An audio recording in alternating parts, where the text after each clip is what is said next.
Made me jump.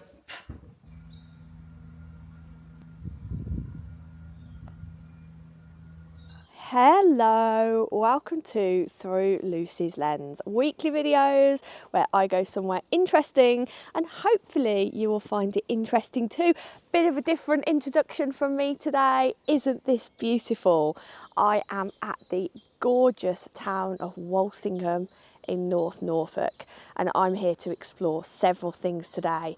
Number one, the very famous shrine of Our Lady of Walsingham. You might think, Lucy, you're not usually into the religious stuff. However, in my career I've studied a lot of Tudor history, and I'm really excited to be following in the footsteps of Catherine of Aragon, Thomas Wolsey, Erasmus, Henry VIII. They have all been here at some point to visit the shrine, so I'm going to take you with me.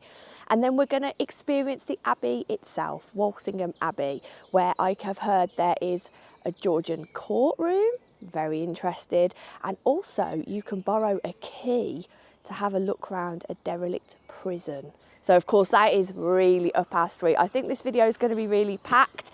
It's something a bit different, but I am very excited to be able to show you. So I'm going to struggle my way off this bridge. This seemed like a good idea at the time, but shall we go? Shall we go and explore Walsingham? Come on, let's go. The origins of the shrine of Our Lady of Walsingham trace back to the year 1061, when, according to tradition, the Virgin Mary appeared in a vision to a devout English noblewoman.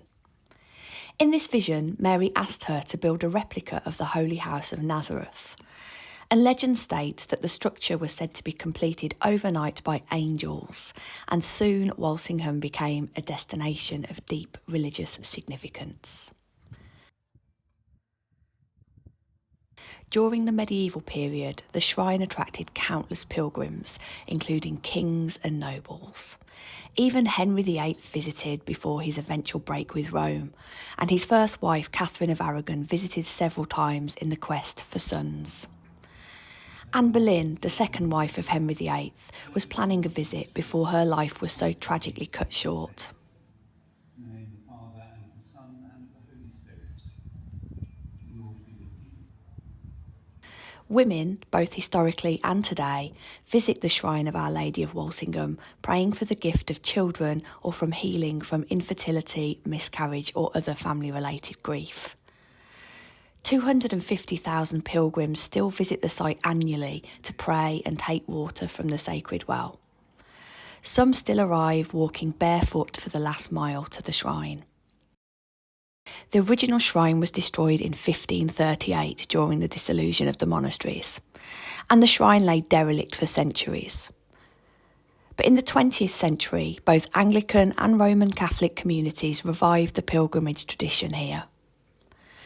Today, there are two major shrines in Walsingham: the Anglican shrine founded in 1931 and the Roman Catholic National Shrine established nearby in 1934. Both sites welcome pilgrims of all denominations from all over the world, offering prayer, healing and spiritual renewal. It felt nice here and peaceful. I then made the short walk to Walsingham Abbey. It was once one of the most important pilgrimage sites in medieval Europe. This Augustinian priory was established in 1153, and it grew rapidly around the shrine. This area was often called England's Nazareth because of its deep association with the Virgin Mary and the Holy Land. At its peak, the Abbey complex included a grand priory church, extensive monastic buildings including kitchens and domestic rooms, and guest houses for thousands of pilgrims arriving on foot or horseback. Our Lady of Walsingham became one of the four great shrines of medieval Christendom, alongside Jerusalem, Rome and Santiago de Compostela. So the abbey here needed to reflect this great significance. A constant theme, of course, in the history of the 1530s in England, its prominence came to an abrupt end in 1538 during Henry VIII's dissolution of the monasteries. The abbey here was destroyed, and apparently the shrine of Our Lady of Walsingham was taken back to London and burnt. Today, the Abbey ruins remain a peaceful and, of course, evocative site, surrounded by landscaped gardens and snowdropped field grounds. You could hear the birds and the frogs, and it really felt beautiful. I was really lucky to catch the end of the famous snowdrops here. It's difficult to imagine what a huge complex of sensational buildings stood here, and how magnificent it must have been to the medieval eye to come across something so vast and majestic over the landscape.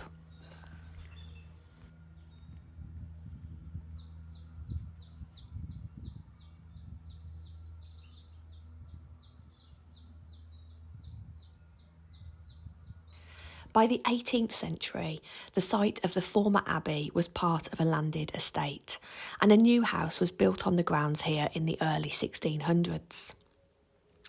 Later, in the Georgian period, Walsingham served as a local hub of rural administration, and the Georgian courtroom was built into the Shirehall, which had been here as the local law court and assembly house since medieval times.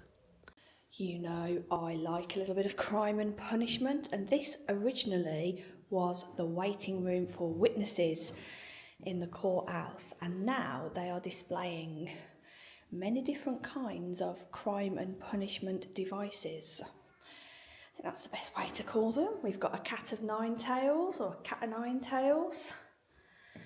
We've got finger braces, truncheons, knuckle dusters. All these words that YouTube likes to flag as offensive. Brilliant. But yeah, this is what's in the waiting room here. And then we're going to go into one of the last Georgian courtrooms. So I'm hoping it's going to be very Oliver Twist. The courtroom here served the quarter sessions and petty sessions of the justices of the peace, local landowners and gentry who had judicial authority.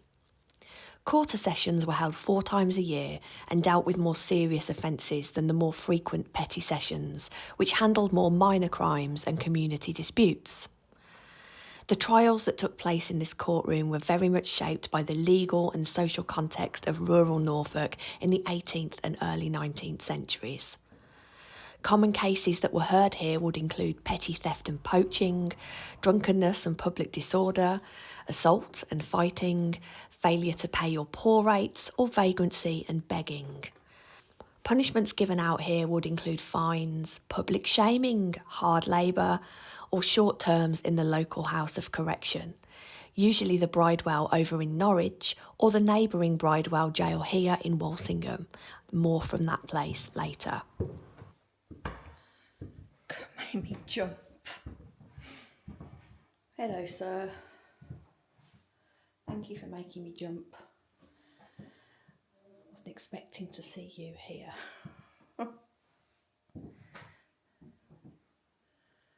Oh, I've got an original pallet from a cell. It looks comfortable. British sarcasm at its best there, folks.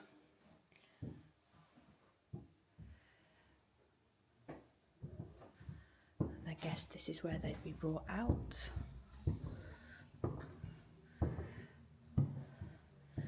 This right here is where the defendant would stand,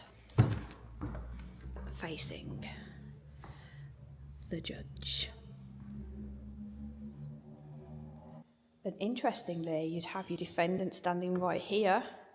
Then if a witness was brought out, they would come through that door and stand right here next to you. So if you were having to give evidence that maybe went against the defendant, I can't imagine there would be a very nice atmosphere between defendant and witness as they looked at the judge. I've accessed some of the historical records from the quarter sessions held here at the courthouse and some of the real cases that were heard here at Walsingham. In 1787, a John Barker, a local labourer, was tried for stealing a bushel of barley from a barn near Wells next the sea. He was found guilty here and sentenced to 1 month of hard labour. In 1803, a woman named Elizabeth Denton was brought before the court for being drunk and disorderly in the streets of Walsingham. She was fined 5 shillings or faced a week in the local lockup. She couldn't pay, so she was jailed here at the jail in Walsingham. In 1811, the court heard the case of a Richard Horne accused of poaching game from the estate lands of a local squire. Game laws at the time were really strict, favouring, of course, the landowners, and Horne was sentenced to 3 months' imprisonment. This was a really harsh penalty intended to deter other poachers. Absolutely brilliant and unexpected highlight of today is this courtroom. And I've heard that you can still access the prison, but it's all locked up and derelict, and you have to ask for a key. And then they let you go and look round by yourself. So I'm going to try and do that for us now. Keep everything crossed for me, because so far today has gone really well. Absolutely marvellous day. And as always, I'm so glad you're with me. So let's carry on. Let's go and try and see if we can get inside this prison.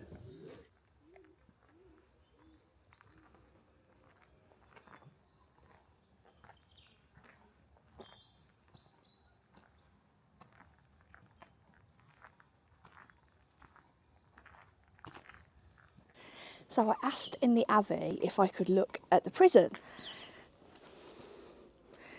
and they've just given me a key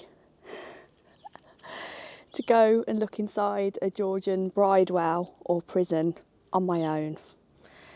So I think this is going to be exciting, folks. So yeah, this is great. Oh, I'm so lucky. Let's have a look. Do you want to laugh? Oh, this is such a Lucy thing to do. They've given me a key to the prison, like I've said, and I've just spent half an hour trying to get into a mill, not a prison. Just walked all the way back to the Abbey, and now there's a really loud noise. We'll continue the realities. And she said, oh no, that's not the prison, that's the mill. And I thought, well, I did think it looked like a mill, so where's the prison? So I've now been given alternative instructions, still have the key, disrobed because it's unseasonably hot for April here in the UK. And now we're going to find the prison. I found the prison. Oh my goodness. So this is a very little changed House of Correction from a rural Norfolk community. I believe it's Georgian. I got a key. I'm on my own. Oh my goodness. Come on then. You're all with me. I know you're all with me in spirit as I do this.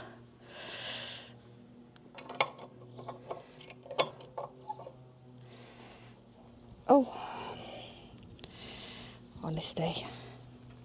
I mean, it should be difficult, shouldn't it? It's a prison. Blimey. We're in. Oh my goodness.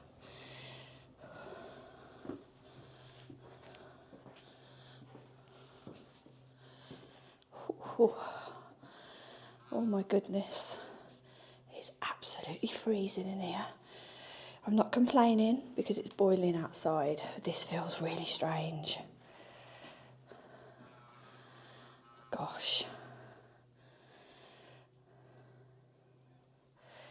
Don't worry, it's not turning into Most Haunted. Although I do feel a little bit funny, not gonna lie. Oh gosh. What I'll do when I get home is I'll research some of the people that have spent their time in here, maybe before going to the courthouse. Please don't jump scare me, please don't jump scare me. I am such a sensitive little soul, folks, I really am. Oh, this is the dark cell. Wow. Gosh, lined with pine. When the dark shutter is closed, the cell is completely dark. The dark cell was used as a punishment within the prison for violent prisoners. Another punishment was stopping bread. So on the February the 6th at age 22 in 1842, somebody was in the dark cell and he had 3 loaves of bread stopped because he was singing. Wow. Somebody else was in here on February the 6th, 1842 because they were talking. Somebody else was in here because they were whistling. Quite young men, 17. Our oldest inhabitant we've got here in 1842 is 47. He had a loaf of bread stopped because he was marking his cell. I guess he was doing his business.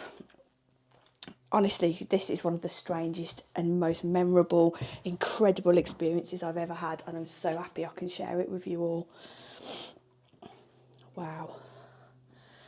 Look at this.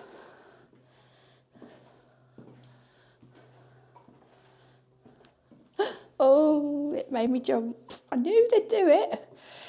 I mean, I'm not sure what she's done, but there we have a woman. What does it say?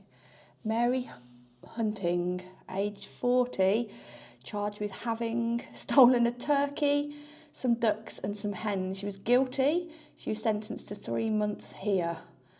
Gosh, Mary, you were only trying to feed your family, weren't you? We understand. But you're here for everybody to make them go, now. Oh, poor Mary. 3 months in here for stealing a duck. Wow. What have we got through here then? Gosh. I wonder if this was some sort of recreational room. We've still got pieces of cell door. We've got some sort of fire because the inmates would have been provided with some kind of food and hot water. Oh, I can't wait to go home and research this. Going to head on upstairs, and you can see the stairs are really well trodden. Many, many footsteps have been up and down these stairs over the years. Genuinely, I can't believe this. I'm presuming what I know about prisons that we're just going to have a repeat. Yeah. 2 more lines of cells. And then here we've got another open space room. Now it's actually showing up quite light on the camera, but it's actually quite dark in here. So we've just got more cells on the top floor. And it's very, very dark.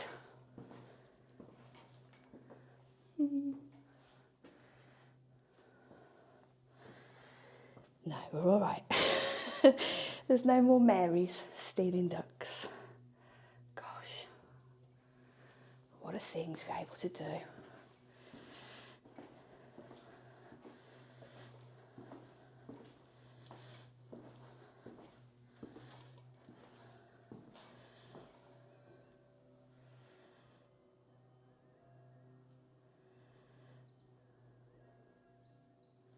Okay, I'm going to head on back down the stairs now.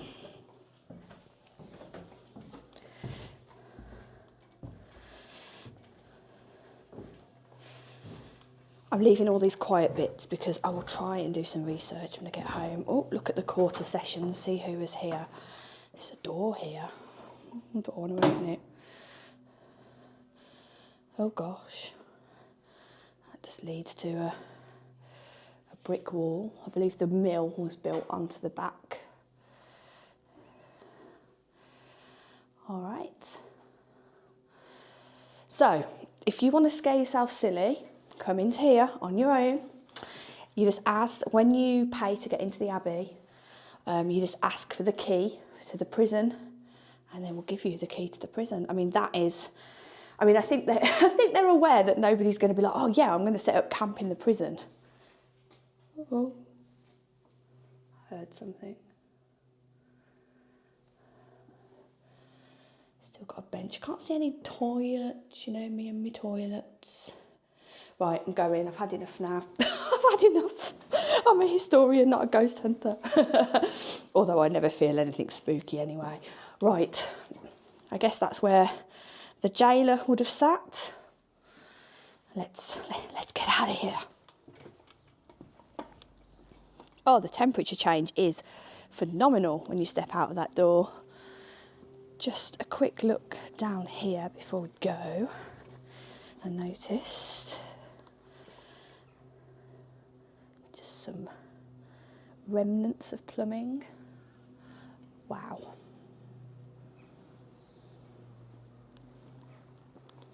Oh, I feel like I've escaped. I've escaped from prison. Wow.